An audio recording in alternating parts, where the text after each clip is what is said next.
یہ بڑی عظمت والا کام ہے۔ کتنی عظمت والا کام ہے کہ اللہ جل جلالہ اپنے جلیل الپیغمبروں سے مسجد کو تعمیر کروا رہے۔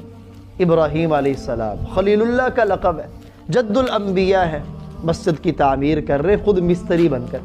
جس پتھر کے اوپر کھڑے ہو کے تعمیر کر رہے ہیں، اللہ تعالیٰ نے اس پتھر کو اتنی عظمتیں دی کہ جو بھی عمرے کے لیے طواف کرتا ہے یا حج کے لیے طواف کرتا ہے، اس کے اوپر لازم ہے کہ وہ طواف کے بعد 2 رکعت مقام ابراہیم کے پاس آ کے ادا کرے۔ یہ مقام ابراہیم ہے کیا؟ یہ وہی پتھر ہے جس پتھر پہ کھڑے ہو کے ابراہیم علیہ السلام نے خانہ کعبہ کی تعمیر کی تھی۔ اب اس کے اوپر ایک خول سنہری رنگ کا چڑھا دیا گیا ہے۔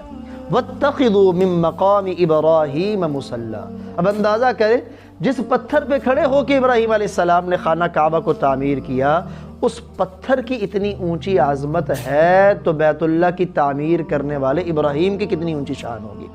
تو مسجد کی تعمیر اتنا اونچا عمل کہ نبی اکرم صلی اللہ علیہ وسلم نے فرمایا من بنا للہ مسجدا، جو اللہ کے لیے مسجد بنائے، اور دوسری روایت میں یبتغی بہ وجہ اللہ، بنانے میں صرف اللہ کی رضا کو چاہتا ہو، بن اللہ لہ بیتا فی الجنہ، اللہ تعالیٰ اس کے لیے جنت میں محل تعمیر کریں گے۔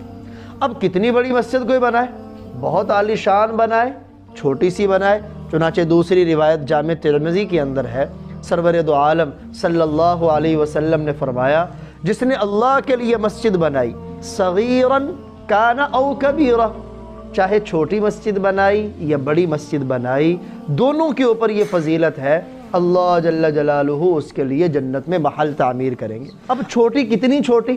سنن ابن ماجہ کے اندر ایک اور روایت نے آپ نے اس کی بھی وضاحت فرمائی۔ آپ نے فرمایا جس نے اللہ کی رضا کے لیے مسجد بنائی، کتنی؟ جتنا چیل کا گھونسلہ ہوتا ہے، اگر اس کے برابر بھی کسی نے مسجد میں حصہ لیا تو اللہ جل جلالہ اس کے لیے بھی جنت کے اندر محل تعمیر کریں گے۔ مسجدوں کو ہمیشہ اپنے گھروں سے زیادہ خوبصورت بنانا چاہیے۔ فقہاء نے مسئلہ لکھا ہے اپنے گھر لوگ کتنے خوبصورت بناتے ہیں، اللہ کا گھر اس سے زیادہ خوبصورت ہونا چاہیے۔ اس لیے حکم دیا فی بیوت اذن اللہ ان ترفع، ان گھروں میں جن کے لیے اللہ نے حکم دیا ان کو بلند بنایا جائے، مسجدوں کو بلند اونچا بنانا چاہیے۔ بڑا سبحان اللہ، اللہ کا گھر ہے، سبحان اللہ۔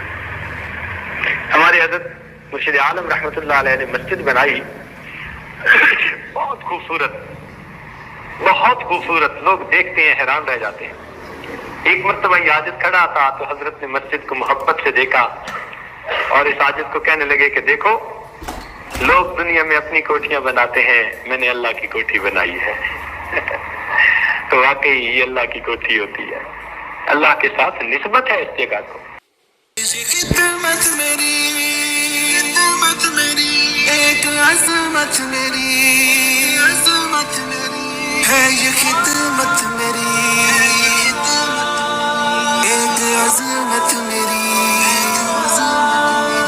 اس قدر قیمتی ہے یہ دولت میری، روز محشر بنے یہ سعادت میری ہے، یہ خدمت میری ایک عظمت میری ہے، یہ خدمت میری ایک عظمت میری ہے، یہ خدمت میری ایک عظمت میری ہے، یہ خدمت میری ایک عظمت میری۔ بنجر زمینوں کو دریا دیے، بجھتی ہر راک کو ماہ تابا دیے، ہر کے جاؤ اور خون جگر وار کر، سوکھ دھرتی کو بھی ابر تازہ دیے، وہ جہاں ابر و شبنم گریزاں رہے، جلتے صحرا میں بھی پھول مہکا دیے۔ اس قدر قیمتی ہے یہ دولت میری، روز محشر بنے یہ سعادت میری ہے، یہ خدمت میری ایک عظمت میری ہے، یہ خدمت میری ایک عظمت میری۔ ہر غریب اور مسکین کے ہم نوا، آخرت کے لیے صدقہ جاریہ، ہر دکھی دل کی تسکین کے واسطے، ہر مصیبت میں ہم یوں بنے آسرا، رب کے بندوں کی خدمت اور اکرام کو، رب کی جنت کہا، رب کی چاہت کہا، اس قدر قیمتی ہے یہ دولت میری، روز محشر بنے یہ سعادت میری۔